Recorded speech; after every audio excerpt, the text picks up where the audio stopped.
The date is 4th January 2021 and the day is Monday. So class, today we will start our exercise of unit number 9 from page number 125. So first of all we will do choose the correct answer. ठीक है, हम लोग MCQs करेंगे सबसे पहले. First MCQs है the bending of light waves when passing from one transparent medium to another. यानी light का मुड़ना जब वो एक ट्रांसपेरेंट मीडियम से दूसरे में दाखिल होती है तो उसे हम क्या कहते हैं, रिफ्रैक्शन. बी वाला ऑप्शन आएगा. ठीक है. सेकेंड है when a ray of light passes from a rarer to a denser medium it bends from the normal. यानी जब लाइट की एक रे जो है वो एक रेयर मीडियम से डेंसर मीडियम में दाखिल होती है तो वो नॉर्मल की तरफ जाती है या नॉर्मल से दूर जाती है, तो वो नॉर्मल की तरफ जाती है. ठीक है, तो हम इधर लिखेंगे towards. It bend towards from the normal. उसके बाद है the angle which the incident ray makes with the medium. यानी वो एंगल जो इंसिडेंट रे मीडियम के साथ बनाती है वो एंगल ऑफ इंसिडेंस कहलाता है. ए वाला आएगा ऑप्शन इसमें. फिर फोर्थ है the ratio of speed of light in air to the speed of light in a medium is called. यानी वो रेशो जो speed of light in air यानी हवा speed of light in air यानी रोशनी की स्पीड हवा में, उसका अगर आप रेशो उसकी निकालते हैं किसके साथ, किसी मीडियम में. ठीक है, तो उसको आप उसका क्या कहलाएंगे, रिफ्रैक्टिव इंडेक्स. ठीक है. Size of the angle of incidence at which the refracted ray runs parallel to the surface of the medium. जी, अब वो कह रहा है कि वो size of angle of incidence जिस पे रिफ्रैक्टेड रे जो है वो रिफ्लेक्टेड सरफेस के साथ पैरेलल हो जाती है, उस एंगल को, उस इंसिडेंस एंगल को हम क्या कहते हैं, क्रिटिकल एंगल. ठीक है. उसके बाद है number 6 very thin fibres of glass. बहुत ही पतले जो ग्लास के यानी शीशे के बने हुए रीशे होते हैं जिनके अंदर से लाइट गुजर सकती है, उनको हम क्या कहते हैं, उनको हम ऑप्टिकल फाइबर्स कहते हैं. सी वाला ऑप्शन आएगा. फिर है 7 है splitting of light when it passes through a prism. यानी लाइट का टूटना जब वो एक प्रिज्म में से गुजरती है, इसको हम क्या कहते हैं, डिस्पर्शन. ठीक है. फिर है 8 object appear coloured because they reflect or blank some of the colours of the spectrum. यानी ऑब्जेक्ट आपको कलर्ड क्यों नज़र आते हैं, क्योंकि ये कुछ रोशनी को रिफ्लेक्ट करते हैं और कुछ जो है वो स्पेक्ट्रम यानी कलर का जो है उसको ये क्या करते हैं, एब्जॉर्ब. ए वाला ऑप्शन आएगा इसमें. 9 है colours except red blue and yellow लिखा हुआ है, येलो को काट के इधर ग्रीन करें. ठीक है. Colours except red blue and green are called. यानी रेड ब्लू और ग्रीन के अलावा बाकी के कलर क्या कहलाते हैं, सेकेंडरी, क्योंकि ये तीनों प्राइमरी कलर्स हैं. ठीक है, तो इनके अलावा बाकी के कलर्स क्या कहलाएंगे, सेकेंडरी. जिसके बाद 10th वाला MCQs है cyan magenta and blank are secondary colours. यानी सियान मैजेंटा के अलावा येलो जो है वो सेकेंडरी कलर्स हैं. ठीक है, ये हो गया आपके MCQs. अब नेक्स्ट पेज पर आपकी ब्लैंक्स हैं, इनको भी अच्छे से फिल करें. Pigments are chemicals. ठीक है, स्टार्ट पे आएगा इधर फर्स्ट ब्लैंक में केमिकल्स. पिगमेंट्स केमिकल्स होते हैं which reflect only certain colours. फिर है blank is an example of a pigment. यहाँ पर आ जाएगा पेंट. पेंट जो है वो एग्जाम्पल है पिगमेंट्स की. इसके अलावा petals leaves and animal skins also contain pigments. ठीक है, यानी पेटल्स लीव्स और एनिमल्स की स्किन्स में भी क्या होते हैं, पिगमेंट्स होते हैं. There are blank primary pigments. 3 primary pigments हैं, यहाँ पे 3 आ जाएगा. अब वो कौन कौन से हैं, रेड ब्लू एंड येलो. ठीक है. We can produce a wide range of colours by blank pigments. यानी आप बहुत ज़्यादा कलर्स बना सकते हैं, किस तरह से, बाय मिक्सिंग पिगमेंट्स. यानी पिगमेंट्स को आपस में मिक्स करके आप बहुत से मजीद कलर्स भी बना सकते हैं. This is because they do not reflect only one colour. इसकी वजह क्या है, क्योंकि ये सिर्फ एक कलर को रिफ्लेक्ट नहीं करते हैं but a small part of the spectrum, बल्कि ये स्पेक्ट्रम के बहुत छोटे से हिस्से को रिफ्लेक्ट करते हैं. फिर है सेकेंड वाला जो पोर्शन है ब्लैंक्स का.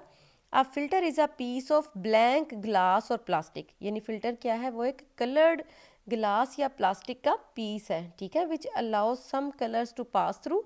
जो कि कुछ कलर्स को तो अपने में से गुजरने देता है but filters out all the others, जबकि बाकी सबको वो फिल्टर कर देता है. A leaf looks green because it reflects green light. एक लीफ जो है वो आपको ग्रीन क्यों दिखाई देता है, क्योंकि वो सिर्फ और सिर्फ ग्रीन लाइट को रिफ्लेक्ट करता है. If we look at it in red light, अगर आप उसको रेड लाइट में देखेंगे ग्रीन को, ग्रीन लीफ को, तो वो आपको ब्लैक दिखाई देगा. ठीक है, it will look black. This is because there is no green light to reflect. क्योंकि इसकी वजह क्या है कि वहाँ पे कोई ग्रीन लाइट नहीं है उसको रिफ्लेक्ट करने के लिए.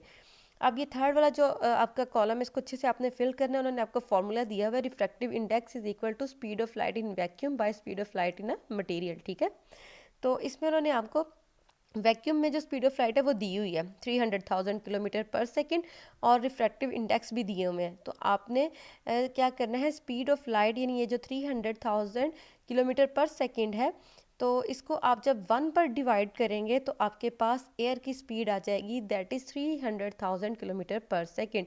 इसी तरह जब आप 300,000 को 1.33 पर डिवाइड करेंगे तो आपके पास वाटर की स्पीड आ जाए, आपके पास स्पीड ऑफ लाइट आ जाएगी इन वाटर, ठीक है। दैट इज़ 225,563 किलोमीटर पर सेकेंड है, ठीक है। उसके बाद इसी तरह जब आप 300,000 किलोमीटर पर सेकेंड को जब आप डिवाइड करेंगे 1.5 पर, तो आपके पास जो स्पीड ऑफ लाइट ग्लास में आ जाएगी वो आ जाएगी 200,000 किलोमीटर पर सेकेंड, ठीक है। तो ये आपने इसको कंप्लीट करना है। इसी तरह उसके बाद कंप्लीट द टेबल बिलो, एक और टेबल दिया हुआ है, इसमें उन्होंने आपको कलर्स ऑफ पिगमेंट दिए हुए, बताया हुआ है कि जब आप इन कलर्स को मिलाएंगे तो कौन सा कलर प्रोड्यूस होगा। रेड प्लस ब्लू को आप मिलाएंगे तो वायलेट और पर्पल कलर जो है वो प्रोड्यूस होगा। येलो प्लस रेड को मिलाएंगे तो ऑरेंज कलर मिलेगा आपको। ब्लू प्लस येलो को मिक्स करने से ग्रीन कलर मिलेगा। रेड प्लस ब्लू को मिक्स करने से वायलेट और पर्पल, ये अगेन उन्होंने दे दिए आपको। उसके बाद है रेड ब्लू और येलो को मिक्स करने पे आपको ब्राउन कलर मिलेगा। फिर है what will be the colour of white light when it pass through the filters listed below, यानी जब वाइट लाइट इन फिल्टर्स में से, ये जो 3 फिल्टर नीचे दिए हुए रेड ग्रीन और ब्लू में से गुजरेगी तो आपको कौन सा कलर ऑफ लाइट मिलेगा। तो देखें, जब भी वाइट लाइट किसी भी फिल्टर में से गुजरती है तो वो वही कलर प्रोड्यूस करती है जो उस फिल्टर का होता है। अब देखिए, जब वाइट लाइट रेड फिल्टर में से गुजरेगी तो दूसरी तरफ से आपको रेड कलर की लाइट ही नज़र आएगी, ठीक है। वो बाकी तमाम कलर वाइट लाइट के वो फिल्टर एब्जॉर्ब कर लेता है, ठीक है। इसी तरह जब वाइट लाइट ग्रीन फिल्टर में से गुजरेगी तो दूसरी तरफ से आपको ग्रीन कलर ही नज़र आएगा, क्योंकि वो बाकी के तमाम कलर्स को फिल्टर कर लेगा। इसी तरह जब वाइट लाइट जब ब्लू फिल्टर में से गुजरेगी तो दूसरी तरफ से भी आपको ब्लू कलर ही नज़र आएगा, ठीक है। यहाँ पे आपका ये चैप्टर कंप्लीट हो गया। सारे से अपने अच्छे से आपने इसकी रीडिंग, सारी ऑब्जेक्टिव और वर्ड्स मीनिंग्स आपने अच्छे से पढ़ने हैं। उसके साथ हम अपना यूनिट नंबर 10 जो है साउंड वेव्स, वो हम स्टार्ट करेंगे पेज नंबर 129 से, ठीक है। तो इसकी रीडिंग करते हैं हम। Start vibrations and waves and the waves they produce play an important part in our daily lives. We see light waves scattered from the objects around us, like the shouting of children in the playground, the honking of cars on the road and the ringing of doorbell। यानी मुख्तलिफ तरीक़ों से आपको जो वो जो waves हैं, जो साउंड वेव्स हैं, वो प्रोड्यूस होती हैं जब बच्चे शाउट करते हैं या कार्स हॉन्क करती हैं या फिर डोरबेल रिंग होती है। We hear sound waves wherever we go, जहाँ मर्जी आप जाएँ आपको साउंड वेव्स सुनाई देती हैं। कुछ आपको म्यूज़िकल लगती हैं, यानी प्लेजेंट होती हैं, यानी खुशगवार महसूस होती हैं आपको सुनने में, लेकिन कुछ इरिटेटिंग होती हैं, ठीक है। तो ये लाइन आप लास्ट से आप हाईलाइट करें। Sound like light is a form of energy, sound भी लाइट की तरह एक एनर्जी की किस्म है, that travels from one place to another in the form of wave, जो कि एक जगह से दूसरी जगह वेव्स की सूरत में जाती है। नेक्स्ट ये आप अपना हाईलाइट करेंगे, हाउ साउंड इज़ प्रोड्यूस्ड। सबसे पहले आप ये लाइन हाईलाइट करें, sound is made when something vibrates. Sound कब पैदा होती है, जब कोई चीज़ वाइब्रेट करती है, ठीक है। उसके बाद वाइब्रेशन की डेफिनेशन है, इसको भी आप हाईलाइट करें। वाइब्रेशन को आप कैसे डिफाइन करते हैं, rapid back and fourth movement of a body, यानी किसी भी बॉडी की बहुत तेज़ी से आगे और पीछे की तरफ हरकत अबाउट अ सेंट्रल पोजीशन, अपनी मरकज़ी पोजीशन के गिर्द, ठीक है। So sound is a vibration. इसी यहाँ तक आपकी वाइब्रेशन की डेफिनेशन है कि वाइब्रेशन क्या है, किसी भी बॉडी की अपनी सेंट्रल पोजीशन के गिर्द आगे और पीछे की तरफ हरकत जो है वो वाइब्रेशन कहलाती है। अब साउंड भी वाइब्रेशन है, ठीक है, जिसको आप सुन सकते हैं। फिर है all musical instruments and sound sources have parts that vibrate, तमाम जितने भी म्यूजिकल इंस्ट्रूमेंट्स हैं उनके ऐसे हिस्से होते हैं जो कि वाइब्रेट कर सकते हैं। जैसे एक ड्रम है, आप इसके ये ऊपर स्किन जो है इसकी, ये जब आप इसको बीट करते हैं तो फिर ये जो इसकी जो स्किन है वो वाइब्रेट करती है, ठीक है। इसी तरह ये गिटार है, इसके जब आप स्ट्रिंग्स जो हैं वो आप उनको प्लग करते हैं तो ये वाइब्रेट करते हैं, जिससे आवाज़ जो है वो प्रोड्यूस होती है। नेक्स्ट है आपका हाउ साउंड ट्रेवल, ठीक है। साउंड जो है वो वाइब्रेशंस की सूरत में ही ट्रेवल करती है, वेव्स की सूरत में जगह से दूसरी जगह जाती हैं ये वाइब्रेशंस, ठीक है।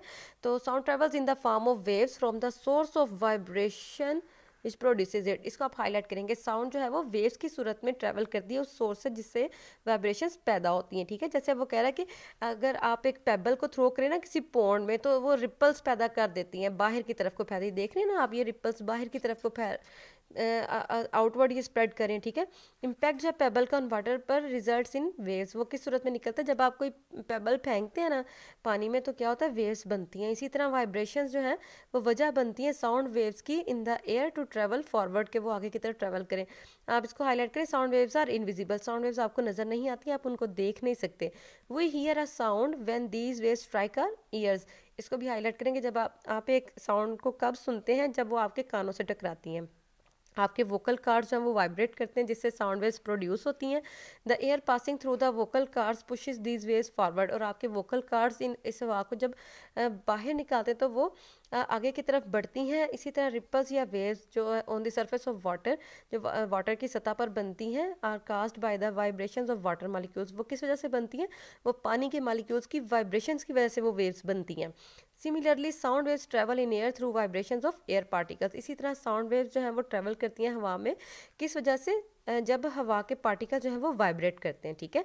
ये वाइब्रेशंस जो है occur whenever any object is struck, यानी जब भी आप किसी चीज़ को टकराते हैं आपस में तो फिर आवाज़ जो है ना वो प्रोड्यूस होती हैं, ये वाइब्रेशंस प्रोड्यूस होती हैं। This cause the air molecules to move, इस वजह से हवा के मॉलिक्यूल मूव करते हैं। They continuously bump into each other, और मुसलसल एक दूसरे से टकराते हैं, ठीक है, स्ट्राइक करते हैं। Our ears pick them up and we hear them as sound, हमारे कान उनको पकड़ते हैं और हम फिर एक साउंड जो है वो सुन सकते हैं, ठीक है। यहाँ तक आपने अच्छे से रीडिंग करनी है इस चैप्टर की भी। और ये पेज नंबर 138 पर आपको ये फर्स्ट दो जो वर्ड्स टू लर्न है ये आपने अच्छे से याद करने हैं। ऑसिलेशन है क्या है, ये regular back and fourth movement है जिनको हम ऑसिलेशन यानी वाइब्रेशन कहते हैं, ठीक है। वाइब्रेशन भी क्या है, rapid back and fourth movement है बॉडी की अबाउट अ सेंट्रल पोजीशन, ठीक है। इसको आप भी हाईलाइट कर लें, ये दोनों आपने वर्ड्स टू लर्न भी अच्छे से लर्न करने हैं।